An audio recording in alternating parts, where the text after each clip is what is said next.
বাইরে টুপটাপ বৃষ্টি পড়ছে। ভুনা খিচুড়ি করলে মন্দ হয় না। এটা হয়তো সোজা, কিন্তু তাতে যদি একটু মনের ভালোবাসা মেশানো যায় তাহলেই সেই খাবারটা হয়ে যায় আলাদা। চুলায় যখন তেলটা গরম হয় আর মশলার ঘ্রাণ ছড়িয়ে পড়ে, মনে হয় যেন পুরো ঘরটাই গল্পে ভরে যাচ্ছে। একটু ঘি, একটু ভাজা পেঁয়াজ, আর তার সাথে বৃষ্টির সুর।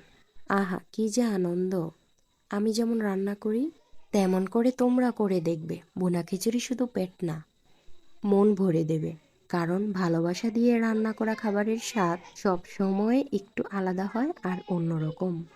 বৃষ্টি আসলে আমার মনটা সবসময় খিচুড়ি খিচুড়ি করে।